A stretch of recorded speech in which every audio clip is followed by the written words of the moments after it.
Hey guys, so welcome to my first trimester recap video. You guys may be familiar if you followed like my old YouTube videos. This is my old closet, so we had to temporarily, and it's really hot in this room, we had to temporarily move because we are moving again into our place. So we had to temporarily move out of our apartment because of a lot of stuff going on, and then we are here for a month or so. But it doesn't matter because we're on lockdown anyways. Anyway, that's besides the point. So I had to improvise with some, plants and stuff. I am very late to my first trimester recap video because a lot has happened. I am currently 21 weeks. Today I turned 21 weeks and I am so happy I'm out of the first trimester, to be honest. But I'll get into that later on. I have all my notes on my phone and I'm filming on my phone, unfortunately, so hopefully I remember all the questions. But the main questions that I kept getting was if I was sick, vomiting, what were my symptoms, my cravings, and how did I know that I was pregnant? So I want to start off with, how did I know that I was pregnant? So the way that I found out was basically I felt like for a whole week straight, I felt like I was about to get my period. I kept getting little cramps.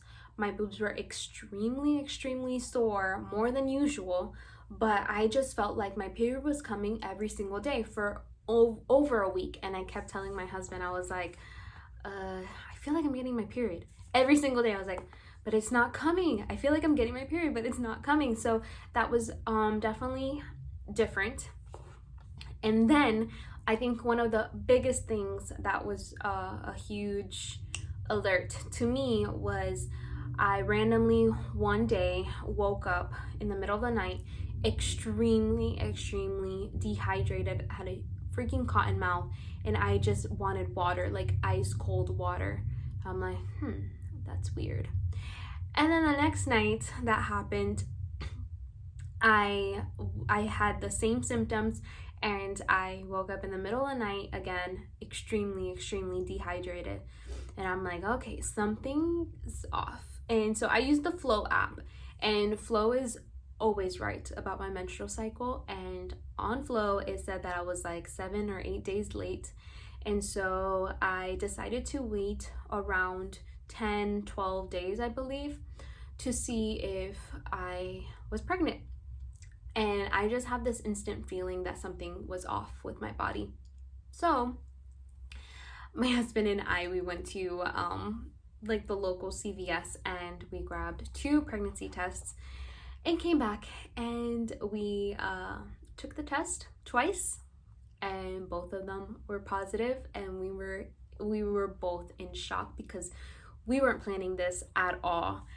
But it was a very emotional moment.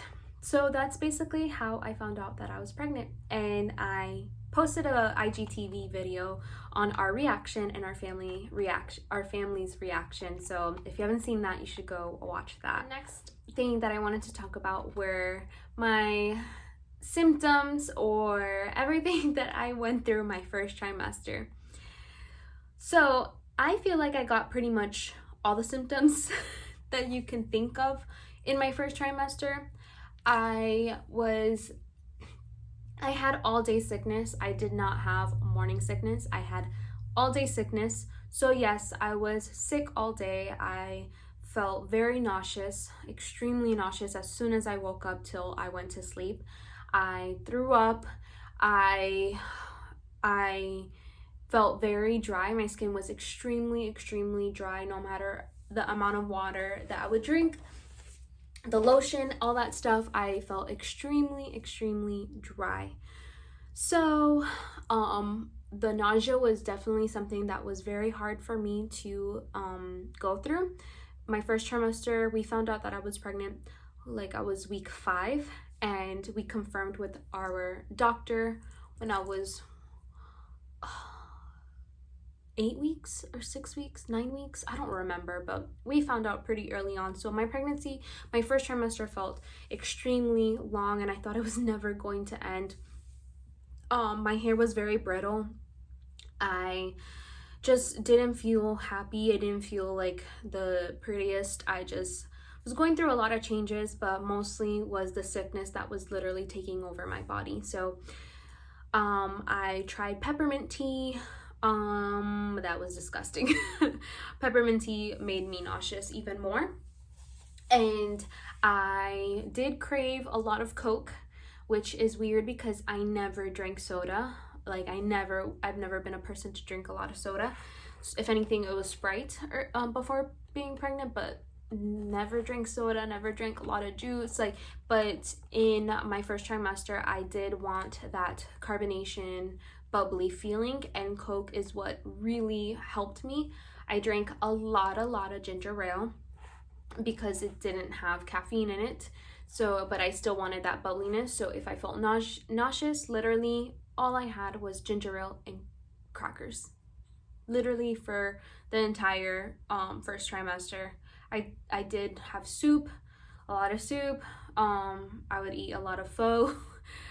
So that's something that was the only thing I could really eat and stand was those. I would get random cravings. I didn't have one specific craving, but I did get random cravings in my first trimester. Like randomly, I would want popcorn. I ate a lot of pizza, so maybe that's one craving I would say for my first trimester was pizza and soda, which is really bad.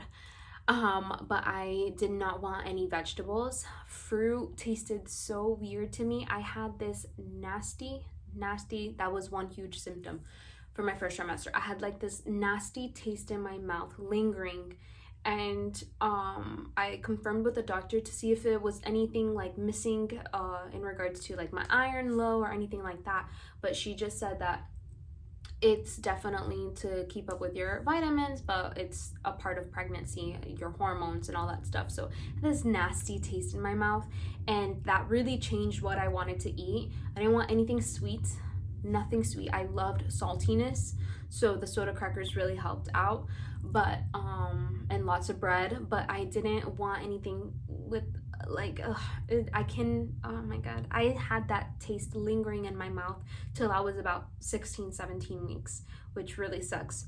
But it made it very difficult for me to eat not healthy, but my normal, what I normally would eat, because before being pregnant I had a vegetarian diet. Now, one of the biggest things in my pregnancy was I was craving chicken, especially from Chick-fil-A. Chicken and eggs, those are the one, like I really just had that in my mind, and I refused to give in to temptation for such a long time. But one day I was like, screw it. I'm just gonna give in, and I'm going to satisfy my cravings, because there's really no point when you're going through all of these changes, all these cravings. There's really no point in letting your body suffer like that, I guess. So one day I just went to Chick-fil-A and I grabbed some nuggets, and literally that taste in my mouth felt so good. It was the best thing ever. So I started to incorporate chicken and eggs into my diet, because I noticed that in the mornings I just couldn't, all I was able to eat was toast, and that's not healthy. So I wanted to have something in me, protein. So I added eggs into my diet, scrambled eggs in the mornings for breakfast with toast, and that would just give me extra nutrients that I needed. So those are the two things that I put back into my diet for my pregnancy, and I don't really regret it that much. Maybe when after I give birth, I'll go back to my vegetarian lifestyle. But for now, I just have chicken and eggs. I haven't had anything else, no other kind of meat, because it's not really, chicken is what is really satisfying that taste bud to me, or that's satisfying that craving for me, and eggs, so I'm fine with that. But I think those are what's the most strange thing for me that happened was me craving chicken, because I haven't had meat in like 3 years, so There's that. I want to talk about body change. So for me, definitely was my breasts got bigger, so this felt very swollen. Everything was so swollen for my first trimester. It was very painful, extremely painful to sleep, so uncomfortable to sleep. And I didn't really pop out, I would say, until my, I want to say 11, 12 weeks, I would say. And I kept it a secret for a while. I didn't tell anyone until I was around 12 to 14 weeks is when I wanted to wait to tell people. I think it was 14 weeks, I forgot. But yeah, I didn't really show that much. I just felt very bloated, and I felt like my body was changing. And I did gain a bit of weight, but that's pretty much it. I did feel bloating, so I felt like, and I naturally gain weight on my hips, so a lot of my pants weren't fitting me. A lot of the things that normally fit didn't fit me. So there's that. And what else can I say that I went through? Because I feel like I went through a lot. I was just very tired, extremely tired. I didn't have a lot of energy for my first trimester, and even into my second trimester, some days I feel good, some days I don't feel good. But my first trimester was extremely rough. I would say it was very hard for me to even do my business. It was hard for me to do photography, go to work. It was just, all I wanted to do was sleep. I did want to talk about what helped me, what got me through my first trimester. Honestly, it was a lot of prayer. That's really what got me through, because it felt like hell. Like I felt like this was never going to end. So that's why I kind of went a little MIA on social media, MIA on my business, MIA with my friends, family, because it was just rough. But there were certain things that did help me, honestly, just getting as much sleep as I can. And before my nausea really kicked in the mornings, I would just YouTube prenatal prenatal yoga, or things to alleviate nausea, first trimester yoga positions, things like that. So I did find one video that helped me alleviate the nausea a little bit. So I would do that in the mornings. I would try to do it every morning before work, so I didn't have a bad day at work. So that's something that helped me. Another thing that did help me, which is something that I am going to put in the description because I don't have the actual package with me, is these ginger candies, but it's called Upset Stomach. It's from Target. It's an orange bag, but you can find it on Amazon, I believe. But I'll put it in the description. But it had like vitamin B6, because I know vitamin B6 helped with nausea. So had lemon, ginger, and vitamin B6 and another vitamin that I forgot. But I would literally take 3 of those, and I would just put it in my mouth, and it would help somewhat from it getting worse, but it didn't take it away. Honestly, I tried a lot of the remedies and it didn't really take it away. The only thing that I could do is just sleep and eat bread and crackers, and that's pretty much what got me through my first trimester. And that's pretty much it for my first trimester. I got every symptom that you can think of. I will be doing a second trimester recap. Let me show you my belly and show you, this is my 21-week belly. So I am getting that line. Oh, and another thing is I am extremely hairy. So like my hair growth is insane. I just cut my hair and I feel like it's already getting long. My arm hair, my eyebrows, facial hair, just all that stuff and hair in my belly. But I'm not ashamed of it because it's all part of it. I'm just going through a lot of changes, and at least hair growth is good, I'm not complaining about that. But yeah, so this is my belly. A lot of people thought I was having a girl because of how my belly was carrying, but I feel like it's starting to carry a little bit lower. But I feel like it just all depends on like your organs, where your stomach is, placenta, and all that stuff. So I feel like that has a lot to do with the shape of your belly. But this is how my belly looks like. It definitely popped out a lot. It's popping out a lot.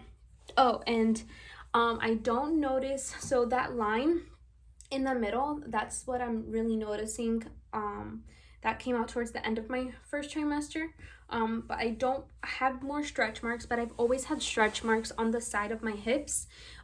So I know it's stretch marks are honestly genetic, but what I've been doing to kind of prevent that, or just hydrate my skin as much as possible, obviously drink a lot of water, and then let's see, as soon as I would, so what I have is like not a loofah, but my actual sponge to shower with. It has like exfoliating, like it has an exfoliator as well, so I would just exfoliate my skin as much as I can, and as soon as I get out of the shower, I do not let my skin feel cracking or anything like that. I immediately just lather on my shea butter and coconut oil. I just lather all of that all over my body, and then I have the Palmer's lotion, and hold on, let me get it really quickly. Okay. So this is the one that I use. It's literally, you can find this anywhere. I got this at Walmart. This is the Palmer's Cocoa Butter Formula with vitamin E, has collagen, elastin, argan oil, and shea butter. So I specifically use this all over my belly and on my hips, like on the lower sides too. So, and then I use my other shea butter and coconut oil lotion all over my body. So I just use this as soon as I get out of the shower, just so I don't let any kind of, I want my skin to just soak it all up. I don't want it to start cracking or anything like that. But honestly, stretch marks are genetic. Luckily, I haven't noticed anything so far, but that can change because I'm gonna just keep growing and my belly is gonna get bigger and bigger and bigger. So we'll see how that goes. But yeah, I can't wait to film my second trimester recap. That video, I'll include a little bit more must-haves, because my first trimester, I was just this is my first pregnancy, so my first trimester, there wasn't like must-haves for me, because I guess this is a must-have for me, or a ginger ale or crackers, saltine crackers, but or those ginger candies, but that's pretty much it. So in the second trimester video, I'll include a little bit more must-haves, but I still have a while for that. I am enjoying my second trimester, even though we are in quarantine and lockdown, so there's that. But on the bright side, I look at it as a way for me to forcefully relax and chill out instead of me being up and about. But yeah, hope you guys enjoyed this video, and I can't wait to share more about my pregnancy journey. Bye.